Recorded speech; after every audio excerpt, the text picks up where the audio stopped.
Por que é tão difícil dizer o que pensamos, ou pior ainda, o que queremos? Eu não sei se isso acontecia contigo, mas quando eu era criança, que eu ia dormir na casa de alguém, eu morria de medo de incomodar por qualquer motivo. Aí a pessoa chegava e dizia: Rafa, quer um travesseiro? Não, tá ótimo. Rafa, tá com frio? Não, não, tá uma maravilha. Rafa, quer lanchar alguma coisa? Não, não precisa se incomodar. E aí eu ia dormir todo troncho, morrendo de frio e com o bucho vazio, mas eu não dava trabalho a ninguém. A gente cresce, os cenários mudam, os personagens também, mas muitas vezes a gente carrega as mesmas atitudes.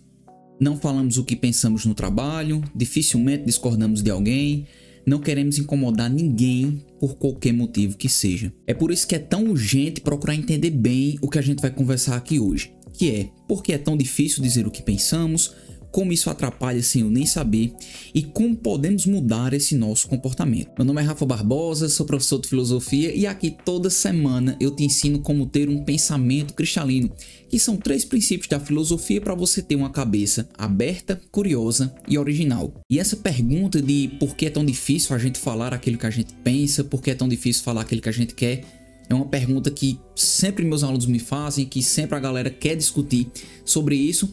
E muita gente, inclusive, se pergunta se isso tem a ver ou não com ter a cabeça aberta, curiosa e original.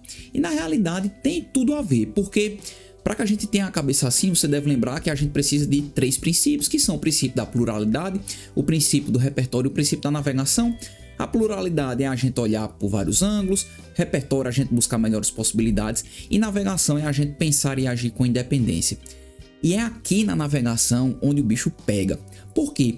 Porque quando a gente traz essa dificuldade de dizer aquilo que a gente pensa, de dizer aquilo que a gente quer, inevitavelmente a gente vai perdendo a nossa capacidade de autonomia. Ou seja, a gente vai perdendo nossa capacidade de expor as nossas opiniões, de fazer as nossas escolhas. Então, por exemplo, a galera tá marcando de sair para um barzinho, aí escolhem um barzinho aí que tu não curte muito, que a música é diferente daquela que tu gosta, que tem umas comidas que tu nem come, mas o que é que a gente diz? Deixa pra lá. Tu convive com alguma pessoa, namora ou mora com alguém, e aí essa pessoa tem uma atitude ali que te irrita, normalmente repetitiva. Ela pode falar da privacidade de vocês para todo mundo, ela pode falar no telefone quando você tá ali no meio de uma reunião, enfim. Aí o que é que a gente faz? Deixa pra lá. A mãe da gente também, às vezes tem aquela atitudezinha chata, ou fica dando pitaco em alguma coisa na nossa vida, ou fica falando mal da nossa namorada, enfim, seja lá o que for, mas aí o que é que a gente diz? Deixa pra lá. A gente chega no trabalho, a galera toma decisões sem avisar a galera leva as escolhas para caminhos que você sabe que vai trazer maior dificuldade, mas aí o que é que a gente diz? Deixa pra lá. Então, qual é o grande problema que eu queria que você começasse a pensar? É que nossa falta de ação deixa a entender que sempre tá tudo bem. E é uma coisa que eu já quero que você comece a pensar, é exatamente isso. Muitas vezes, pra gente parece ser óbvio que esse não é o melhor caminho, pra gente parece ser óbvio que esse não é o melhor barzinho, pra gente parece ser óbvio que aquilo tá nos incomodando, mas muitas vezes não é óbvio para o outro, tá? Então, quando a gente vai assumindo essa postura de não falar aquilo que a gente pensa, de não expor aquilo que a gente gostaria, a gente vai perdendo a oportunidade de melhorar nossas relações, de melhorar nossos contextos, e aí a gente vai guardando tudo isso com a gente na expectativa de que o outro perceba, na expectativa de que o outro se toque. Então a gente meio que vai colocando ali na mão do outro a necessidade de compreender aquilo que passa pela nossa cabeça. E o grande problema disso é que muitas vezes a gente vai achando que é normal. A gente vai achando que é normal a gente se calar, a gente vai achando que é normal a gente sempre concordar com as outras pessoas, a gente é aquela pessoa que sempre balança a cabeça, que diz que sim, que morre de medo de discordar dos outros. E isso pode fazer com que a gente caia numa fala que Nietzsche traz, eu acredito que é em Ecce Homo, que é a autobiografia que ele escreveu, quando ele diz assim: os calados são dispépticos. Rafa, o que é que Nietzsche quer dizer com essa fala? O que é essa dispepsia? Essa dispepsia é uma má função, uma disfunção do nosso sistema digestório. Então é meio, sei lá, imagina que tu comeu uma parada que foi mal digerida, que não te fez bem, então a gente fica com aquela sensação ali de que tem alguma coisa que tá ruminando aqui dentro, de que tem alguma coisa que tá indigesta. Então, quando a gente vai trazendo essa naturalidade de não expor as nossas opiniões, de não colocar para fora os nossos incômodos, os nossos desejos, aquilo que a gente entende, a gente vai ficando com essa sensação de que tem alguma coisa aqui dentro que tá indigesta. Isso quer dizer que a gente tem que ser uma pessoa, então, que é super extrovertida, que fala tudo o que pensa, que diz absolutamente tudo aquilo que te incomoda ou não? Não necessariamente, tá?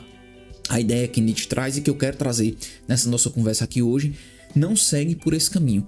Mas o que eu queria que você pensasse é o seguinte: se a gente vai trazendo essa normalidade de nunca falar aquilo que a gente pensa, de nunca expor, eu não queria ir para esse barzinho, eu acho que a gente podia olhar outra opção aqui no trabalho, mãe, tá bom, essa atitude é meio chata, é um pouco incômoda, eu não me sinto tão bem quando a senhora faz isso. Quando a gente vai trazendo esse bloqueio, quando a gente vai trazendo esse silenciar, como é que a gente não vai se sentir insatisfeito na vida? Como é que a gente não vai se sentir com essa sensação de indigestão? Porque, véi, a gente atura coisa que não gosta, a gente escuta coisa que nos faz mal, a gente aceita decisões que sabe que poderiam seguir por outro caminho, decisões que vão afetar, sei lá, a nossa qualidade de vida, o nosso trabalho, os nossos planos, e a gente nunca faz nada a respeito disso, e a gente nunca diz nada, e a gente nunca expõe nada a respeito disso. Então, é óbvio que mesmo que num primeiro momento não seja tão consciente, não seja tão aparente, mas a gente vai alimentar essa sensação de indigestão dentro de nós. E aí o que é engraçado é que tem gente que olha e diz assim: mas bem-vindo à vida adulta. A vida adulta é isso mesmo, só aceite, a realidade é essa, só aceite. É aturar gente que a gente não gosta mesmo, é escutar coisa que a gente não gostaria mesmo, é a gente ter que aceitar que vão ter essas broncas, que vão ter esses problemas. Só que eu discordo um pouco com essa linha de raciocínio, porque, veja só, uma coisa é a gente entender que tudo isso vai existir na nossa vida. Bronca, gente chata, coisa que nos incomoda, coisas que a gente não esperava, imprevistos, enfim. Eu acho que tudo isso vai existir em qualquer fase da nossa vida. Então, entrar na vida adulta não quer dizer que é a gente aceitar, né, conviver com isso de maneira calada. Eu acredito que seria exatamente o contrário. Eu acho que entrar na vida adulta é a gente começar a ter a maturidade, a gente começar a perceber o quê? Que tudo isso existe, mas eu posso ter uma postura diante disso, eu posso ter alguma resposta diante disso que acontece. Porque, por exemplo, quando a gente é criança, muitas vezes a gente não tem autonomia para lidar com essas situações. A gente até expressa, muitas vezes, né, com as nossas emoções e tal, a gente até expressa o que é que a gente gostaria, o que é que a gente não gostaria, mas a gente muitas vezes não tem consciência e a gente não tem autonomia para lidar com aquilo. E o que seria a vida adulta então? O que seria a maturidade então? Se não a gente ter o discernimento para entender o que é que eu controlo, o que é que eu não controlo, quando é que eu posso dar uma resposta e quando é que eu não posso, qual é o comportamento que eu posso ter e que eu não posso ter. Então, queria que a gente pensasse com muito cuidado sobre essa frase, sobre essa ideia de que a vida adulta é aceitar tudo, que só é bronca, que é só engolir as coisas. Eu concordo que tudo isso existe, tá? Eu preciso enfatizar muito bem isso aqui. Eu concordo que tudo isso existe, mas eu acho que a maturidade é exatamente esse discernimento para lidar com essas coisas. E sabe por que é que, e trazendo essa indigestão que Nietzsche fala, e trazendo essa naturalidade do calar-se pode ser uma coisa tão perigosa também pra gente? Porque uma coisa é aceitar que as broncas existem e outra coisa é a gente fingir que nós não existimos diante delas. E eu digo isso porque eu mesmo já sofri muito por essa incapacidade de falar aquilo que pensa e falar aquilo que quer. Eu era aquela pessoa, velho, que entrava no restaurante, olhava, sentava ali, olhava o cardápio, e se eu não gostasse do que estava no cardápio, eu não conseguia levantar porque eu tinha vergonha. Eu tinha vergonha, sei lá, do que é que a galera ia achar. Eu tinha vergonha de eu estar sendo uma pessoa indelicada, de eu estar sendo uma pessoa mal educada. Literalmente, eu engolia calado aquilo que eu não queria. E no trabalho acontecia situações semelhantes. Eu via numa reunião, velho, que ia dar merda o caminho que a galera tava querendo levar. Eu sabia que essa talvez não fosse a melhor opção, mas aí eu ficava calado, eu silenciava. E tudo isso vai fazendo com que a gente vá trazendo essa naturalidade do silenciar, vai fazendo com que a gente vá perdendo oportunidades não só de mudar as situações, mas até de expor o que é que a gente acha, o que é que a gente acredita. E depois de muito estudo, depois de muita reflexão, depois de muita terapia no lombo, é que eu comecei a perceber que essa lógica da vida adulta, desse silenciar, desse ter que aturar, desse ter que... a vida é isso mesmo, e só aceite, e só engula, ela não fazia muito sentido. E foi aí quando eu percebi uma coisa muito importante pra mim. Toda vez que você não escolhe algo, alguém escolhe por você. E não adianta reclamar de uma escolha que você abriu mão de fazer. Então isso começou a fazer muito mais sentido, porque quando a gente olha, o que é que a gente percebe? Sei lá, você tá numa reunião, a galera tá decidindo alguma coisa, e aí você tem a oportunidade de falar, você não fala, a galera decide por outro caminho, véi, passou. Você mora com uma pessoa, sei lá, você namorou com ela há 8 anos, ela tem uma atitude que incomoda, e aí você teve 8 anos pra falar, pra ir dizendo, pra ir expondo, e aí do nada o cara quer explodir com a pessoa porque não aguenta mais. Véi, você teve 8 anos pra falar. A gente vai sair com a galera, aí escolhe em um barzinho, aí no happy hour, que você não curte tanto, ou então um filme que você não queria assistir, ou então pedem pizza de azeitona que você detesta, mas perguntaram o que é que você queria e você não disse nada. Então, véi, você abriu mão da sua capacidade de escolher.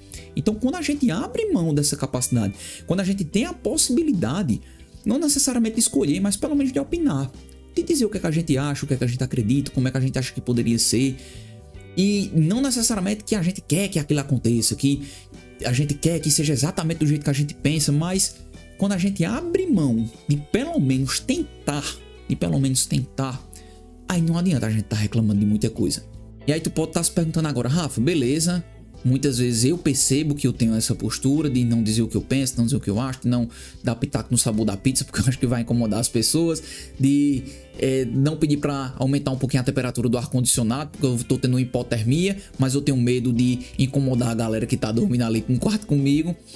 Mas por que é que mesmo sabendo que isso faz mal, por que é que mesmo percebendo que a gente poderia ter uma postura diferente, por que é tão difícil ainda assim a gente dizer aquilo que a gente pensa e principalmente aquilo que a gente quer? Podem existir vários motivos pelos quais a gente carrega essa dificuldade, mas hoje eu queria passar por alguns deles aqui contigo. Eu queria que a gente pensasse junto. O que eu acho importante é, vá tentando prestar atenção em cada um deles e vá vendo com quais de cada um deles você se identifica mais ou menos, porque isso vai nos ajudando a lidar melhor. Então a primeira possibilidade que eu queria investigar contigo pode ser o medo de ser um incômodo.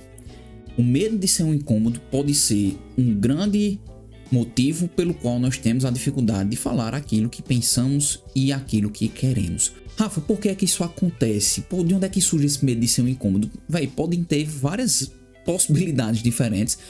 Muitas vezes a gente vem de famílias nas quais nós somos ensinados de que falar o que se pensa, falar o que se quer é ser mal educado.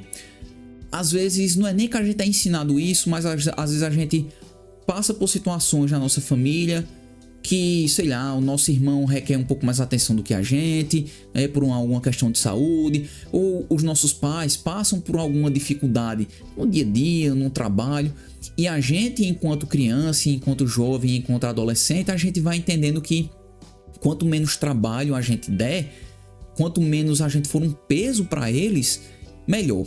Mas a gente vai estar fazendo a nossa parte. Então, a gente vai entendendo que ficar quieto é ser educado. A gente vai entendendo que ficar calado é a melhor opção para que a gente não traga mais peso para as pessoas que estão ali ao nosso redor. Então, qual é o grande problema disso? Muitas vezes é algo que é circunstância mesmo, da família, e a gente vai percebendo e a gente não quer dar mais trabalho do que talvez a vida já ofereça. Ou muitas vezes é por uma questão não só de circunstância na família, mas de educação mesmo.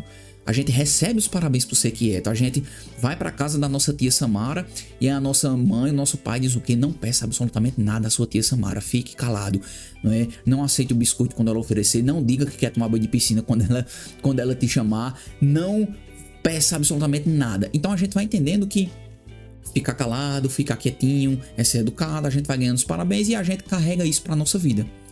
A gente carrega para nossa vida a ideia de que existia um incômodo. a gente carrega para nossa vida a ideia de que quanto menos eu opinar, que quanto menos eu falar, que quanto menos eu expor aquilo que eu sou, aquilo que eu quero, melhor vai ser a minha postura. Então a gente cresce achando que a gente não tem direito a nada. A gente cresce achando que o melhor que a gente pode fazer é ficar quieto, é não incomodar ninguém, é não expressar nada daquilo que a gente quer, daquilo que a gente deseja. Beleza, isso pode até ser uma situação que acontece quando a gente é criança, que a gente percebe, pode ser uma circunstância, pode ser por educação mesmo, mas eu queria que tu pensasse um pouquinho nisso aqui agora. Tu acha mesmo que as pessoas que se importam de verdade com você, elas querem que você se sinta assim? Tu acha mesmo que as pessoas que te amam de verdade, que as pessoas que querem te ver bem, elas querem que você ande pisando em ovos, elas querem que você se sinta com esse mal-estar, com essa indigestão de não poder expressar nada do que você quer, nada do que você pensa? Pensa aí nos seus amigos, pensa aí na pessoa com quem você convive, com quem você namora. Tu acha mesmo, velho, que ela vai assim, que no íntimo dela, ela quer, não, eu quero mesmo que você se sinta, você fique quieto, eu quero mesmo que você não coloque nada pra fora. Tu acha mesmo, velho? Eu vou te dizer, se você acha que as pessoas preferem que você se sinta assim, se as pessoas com as quais você convive querem que você se sinta assim, talvez esteja no momento de repensar as pessoas com quem você está convivendo, tá? Porque eu acredito que isso não é um ambiente massa da gente estar, não é um ambiente massa de que basta você pensar o contrário. Você quer que os seus amigos sintam que tem que estar andando pisando em ovos com você, você quer que a sua namorada, o seu namorado engula os seus medos, engula suas opiniões, porque ela tem medo de te incomodar. Então, as pessoas ao nosso redor que se importam de verdade com a gente, elas, de fato, não querem que você se sinta assim também. Só que também é super importante a gente pensar no contrário disso. Que qual é o contrário da gente morrer de medo de incomodar, então? É a gente ter zero medo de ser um incômodo. A outra polaridade da gente não ter medo nenhum de incomodar também é muito perigosa, porque possa ser que a gente se torne uma pessoa inconveniente. Possa ser que a gente se torne uma pessoa espaçosa. É aquele nosso tio Everaldo que chega na nossa casa, bota os pés sujos em cima do sofá, abre a geladeira, joga as coisas pelo chão, né? Então é aquele chefe no trabalho que se mete na nossa vida, que fala da nossa vida pessoal, que dá pitaco no teu novo corte de cabelo e diz que antes estava bem melhor, não é? Que pede coisas de maneira assim absurda, aquele amigo da gente que pede demais o tempo inteiro, que pede carona. Quando tu mora de um lado da cidade, ele mora absolutamente no outro. Ah, vai, mas é besteirinha, é só uma caroninha e tal. Enfim, o que eu queria que a gente pensasse é que nem é massa a gente tá carregando essa ideia de não posso ser um incômodo pra ninguém, eu não posso ser um peso na vida de ninguém, e nem também a gente ser aquela pessoa espaçosa, a gente ser aquela pessoa inconveniente, tá? Então, é a gente não ir para um extremo e nem ir para outro. Até porque, uma coisa que eu queria que você pensasse é que se a gente, muitas vezes, isenta aquilo que a gente quer, aquilo que a gente pensa, se a gente se isenta de dar nossa opinião pro outro, achando que a gente vai ser um peso, será que a gente não tá transferindo o peso da decisão sempre pro outro? O peso do outro ter que decidir o que é que você vai, pra onde é que você vai sair, como é que você vai fazer no trabalho, como é que você vai decidir as coisas em casa. Então, será que a gente não tá causando um incômodo do mesmo jeito? Por isso que é tão importante esse equilíbrio. E uma segunda possibilidade pode ser o medo do conflito. O medo do conflito pode ser sim um grande motivo pelo qual é difícil a gente dizer aquilo que a gente pensa e aquilo que a gente quer, porque muitas vezes o conflito ele não é nem a briga em si, o conflito ele não é nem a gente ter um embate, a gente ter aquele, sei lá, troca de tapa. Não é isso. Muitas vezes o conflito é uma mínima discordância. O conflito muitas vezes é a gente demonstrar que, sei lá, que discorda, a gente demonstrar que, não necessariamente que discorda, mas que a gente poderia olhar por outro ângulo, que a gente poderia olhar por outro caminho. Então, sei lá, às vezes o seu chefe chega com alguma coisa no trabalho e diz, vamos fazer o seguinte, vamos preparar uma apresentação para a diretoria, a gente coloca aqui 5 slides, em cada slide a gente coloca isso, isso e aquilo. E aí tu pensa assim, mas eu acho que poderia ser 3. O diretor ele gosta de menos slides, ele gosta de apresentações mais rápidas.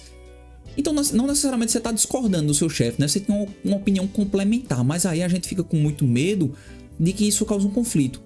De que ele ache que a gente tá querendo aparecer, de que ele ache que a gente quer saber mais do que ele. E aí a gente perde a oportunidade de falar.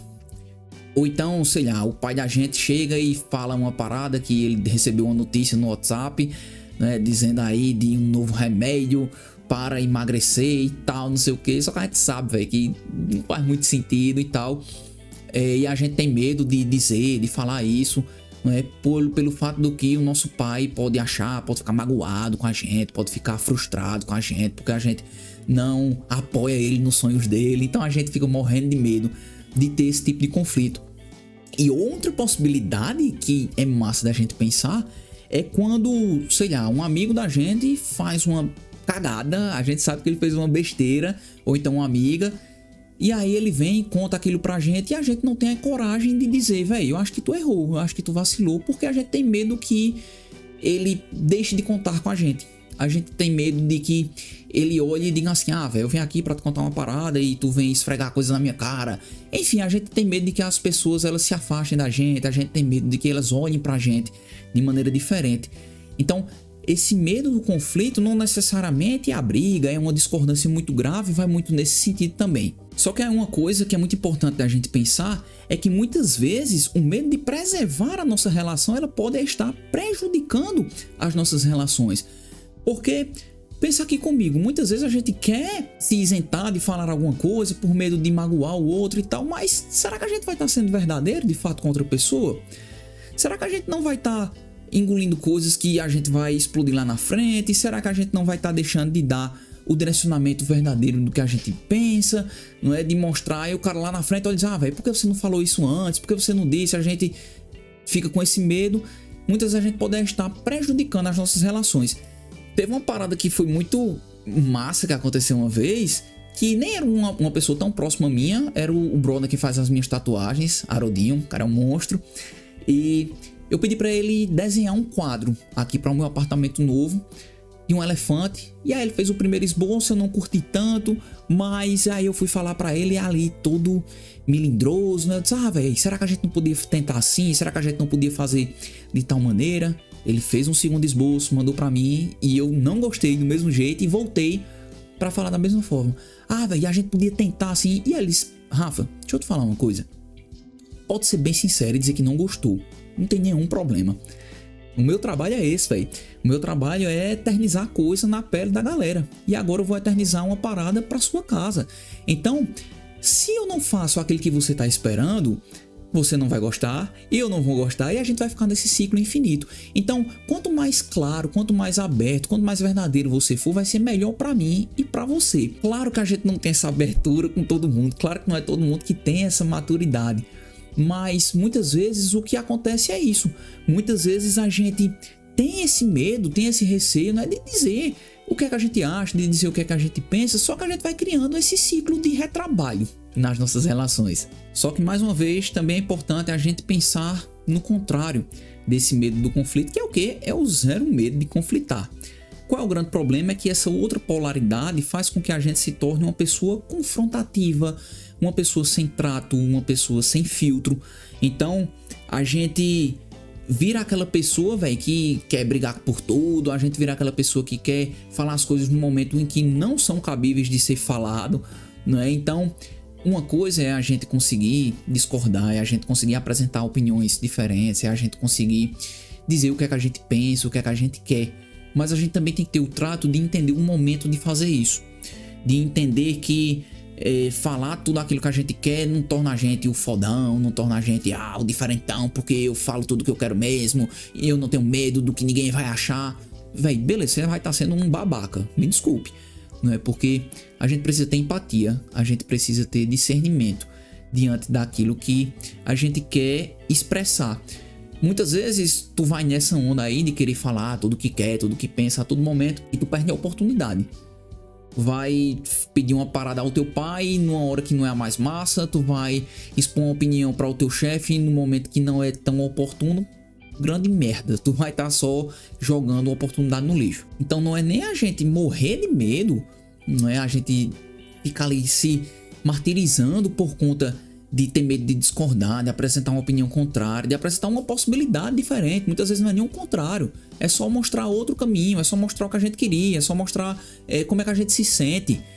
Então não é nem a gente se calar completamente nesse sentido, com medo de ter qualquer tipo de conflito, com medo de que a galera não vai mais gostar da gente, que a galera vai se frustrar com a gente, e nem a gente se tornar uma pessoa 100% sem trato, sem filtro e confrontativa. Então, uma terceira possibilidade pode ser o medo de não contribuir. O medo de não contribuir pode ser mais uma possibilidade pela qual a gente tem tanta dificuldade de dizer aquilo que a gente pensa, porque muitas vezes a gente acha que a gente não tem nada para contribuir numa decisão, numa escolha, numa discussão. A gente acha que a galera é todo mundo mais inteligente do que a gente acha que as pessoas vão encontrar a solução por eles mesmos. Então, sei lá, no trabalho, a galera tá pensando como resolver uma bronca lá, como resolver um problema, aí o que é que a gente faz? Ah, não, essa galera é muito mais capacitada. Ah, não, se eu falar aqui vai ser uma bobagem. Ah, eu não tenho nada para contribuir, é melhor ficar quietinho na minha. Ou então a gente acha que eles não precisam da gente para chegar nessa solução porque ela é muito óbvia. Ah, velho, é claro que a galera vai se tocar aí, o que é que tem que ser feito, eles não precisam de mim para isso não. E aí a gente perde a oportunidade. Em casa, do mesmo jeito, com os nossos amigos, da mesma maneira. E o que eu sinto desse medo de não contribuir é que eu acho que muitas vezes a gente tem medo de colocar as coisas para fora e falar uma besteira e as pessoas descobrirem aquele nosso maior medo interno, que é o que? As pessoas descobrirem que de fato a gente é incompetente, que de fato a gente não é inteligente, que de fato a gente não sabe tanto quanto elas acham que a gente sabe. A gente carrega muito isso conosco muitas vezes. É bem síndrome do impostor, né? Eu acho que dá até um conteúdo massa aqui pra gente conversar também. Mas muitas vezes a gente traz essa sensação de que, ah, velho, eu não vou falar não, porque aí sim vão confirmar que realmente eu não sei de nada, aí sim vão confirmar que eu sou incompetente, e a gente vai perdendo essas possibilidades de falar, de dizer o que é que a gente pensa, porque a gente acha que a galera não precisa da gente, que a gente nunca tem nada para contribuir. Só que eu queria que tu pensasse bem nisso aqui que eu vou te dizer agora, que toda contribuição ela começa na tentativa. Rafa, o que é que tu quer dizer com isso?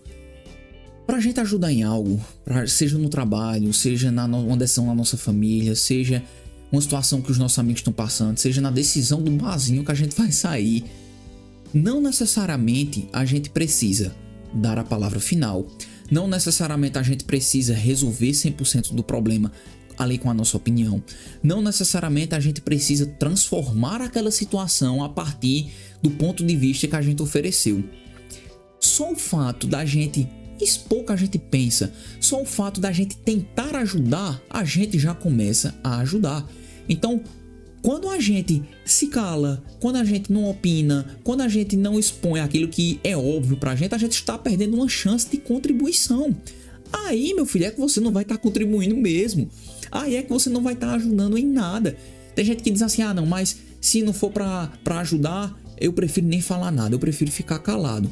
Tudo bem, tem um ponto que é massa, que nem sempre a gente precisa falar, nem toda situação precisa da gente, massa, ainda bem que existe autonomia no mundo pra isso, mas a gente acha que precisa dar a palavra final, a palavra transformadora. A gente acha que ajudar, que contribuir em algo é só se for assim, só se a gente for necessariamente decisivo. Quando na realidade, só da gente mostrar algo que poderia ser diferente, só a gente abrir o olho para alguma condição, a gente já está contribuindo pra caramba. E aí muitas vezes você tem sim coisas para contribuir, você tem sim oportunidades de mostrar aquilo que você sabe, de mostrar uma nova possibilidade, de ter mais valor no seu trabalho, de ter mais originalidade, de ter mais autonomia. Você perde oportunidades de, sei lá, de mostrar coisas diferentes, e aí a gente termina sem fazer isso pelo esse nosso medo de não contribuir. Só que o contrário, mais uma vez, é super importante da gente pensar. Então, qual seria o contrário disso? É a gente achar que só a gente pode contribuir. É quando a gente acha que a gente sabe demais, que ninguém precisa, que não é preciso de nada além da gente, é a gente achar que nós somos 100% suficientes. Aí o que acontece é que a gente vira uma pessoa arrogante, uma pessoa controladora, uma pessoa que se acha autossuficiente demais e que acha que não precisa de ninguém mais pra resolver as situações, pra opinar, porque a gente é muito fodão e a gente resolve tudo sozinho. Então o que eu queria que você pensasse era isso.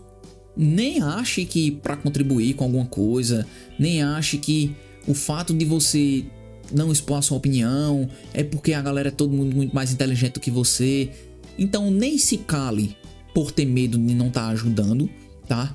E nem seja a pessoa que quer ser fodona demais e que acha que pode resolver tudo só. Mais uma vez é a gente buscando esse equilíbrio.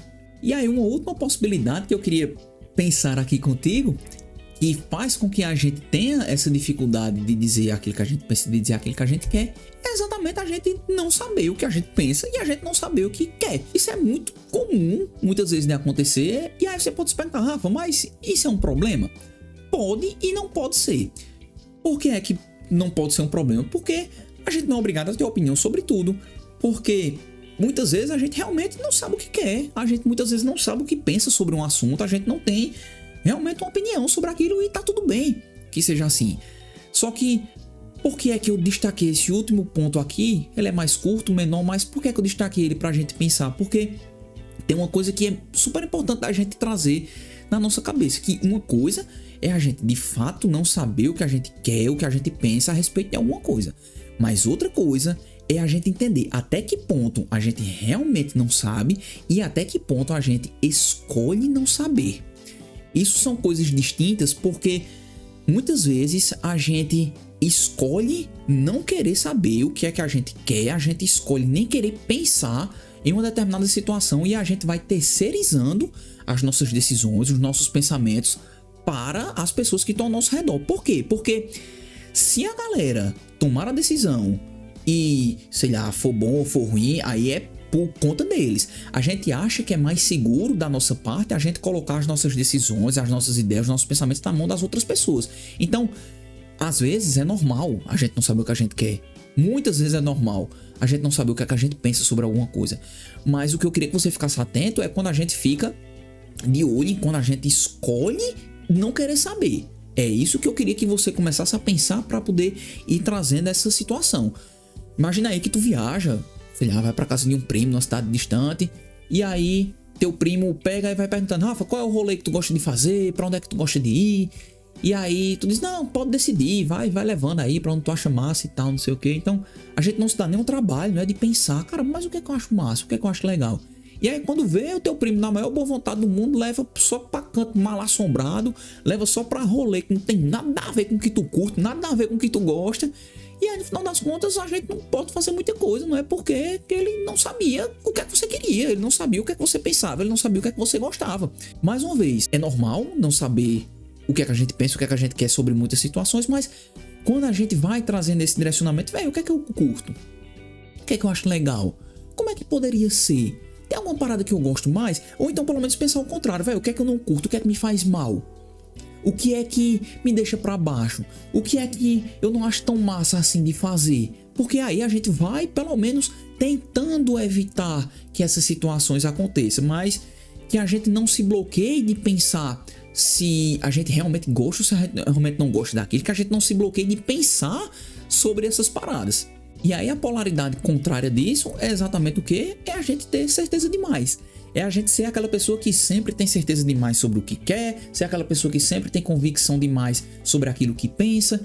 E aí, sabe o que a gente vira? Uma pessoa inflexível. A gente vira uma pessoa que não se permite viver nada diferente porque a gente tem muita certeza daquilo que a gente quer. A gente termina virando uma pessoa inflexível que não se permite olhar por ângulos diferentes, que não escuta opiniões de outras pessoas, que não experimenta coisas diferentes porque a gente tem muita convicção, a gente tem muita certeza de que aquilo que a gente quer é o mais correto, é o melhor caminho a se seguir, é esse aqui, o que me faz bem é somente isso aqui, e a gente acha que vai ser assim constantemente por toda a eternidade da nossa pequena existência aqui nesse planeta. Então, não é nem a gente se isentar, não é, de pensar, véi, mas e aí, o que é que eu queria sobre isso? O que é que eu acho sobre isso? Como é que eu me sinto diante dessa atitude? Como é que eu me sinto diante desse tipo de rolê? Muitas vezes a gente se bloqueia, não é nem a gente se bloquear de trazer essas reflexões, Não é nem também a gente achar que a gente tem que ter opinião sobre tudo, e não é nem também a gente querer ter convicção demais. Eu só como se for no sushi da esquina 43 aqui do bloco XYZ da cidade vizinha minha. Beleza, então abre mão de comer o resto do sushi do mundo todinho. Ou então, não, eu só faço essa solução aqui no trabalho, só tem essa postura de se trabalhar, o certo é somente assim, beleza, velho, então vende tudo e vai viver aí dessa maneira que tu tá achando que é a melhor e a definitiva solução da humanidade, tá? Então, não é trazer essa inflexibilidade, não é trazer essa rigidez no nosso jeito de pensar, no nosso jeito de agir. Então, pra gente fechar esse papo tão massa, vamos dar uma resumida em tudo que a gente viu até agora. A gente viu que a dificuldade de dizer o que pensamos diminui nossa autonomia para escolher. A gente viu que toda vez que a gente deixa de escolher algo, alguém vai escolher por nós. E que essa dificuldade de escolher, de dizer o que a gente pensa, pode acontecer por 4 motivos. O primeiro deles é o medo de ser um incômodo. O segundo é o medo do conflito. O terceiro é o medo de não contribuir. E o quarto é a gente nem saber o que é que a gente quer, o que é que a gente pensa. E aí, se você puder ficar só com uma mensagem de tudo isso que a gente conversou até agora, se lembre sempre disso. Você não precisa dizer o que pensa toda hora, mas na hora em que for preciso, não perca a oportunidade de dizer. Falar aquilo que a gente pensa, dizer aquilo que a gente sente, expor as nossas opiniões, dizer como é que a gente se sente, o que é que a gente gostaria ou não, mostrar uma possibilidade diferente que a gente enxerga ali no trabalho, que a gente enxerga numa situação do nosso dia a dia. Tudo isso faz com que a gente vá tendo uma cabeça aberta, original e curiosa, tá? Então, se você quer continuar construindo uma cabeça assim, eu tenho 2 convites para te fazer. O primeiro é se inscrever aqui, velho. Se inscreva, tá? Toda semana eu trago reflexões, eu trago conteúdos para que a gente vá desenvolvendo uma cabeça aberta, curiosa e original. O segundo convite é para você me seguir lá no Instagram. Por quê, Rafa? Porque todo dia tem um caminhão de maluco, feito eu, feito você, que gosta de conversar sobre essas viagens na vida, que gosta de ter essas reflexões malucas que a gente vai sentir todos os dias. Eu respondo perguntas dessa galera, eu troco ideia com essa trupe maluca que quer viver melhor, com essa trupe maluca que quer ter uma cabeça aberta, curiosa, original, que quer ter um pensamento cristalino. Então me segue lá, beleza? Eu vou deixar o link aqui embaixo. E aí eu te espero semana que vem. E não se esqueça, velho, você tá indo aí pra sua vida agora, não se esqueça, cabeça boa é cabeça aberta, curiosa e original.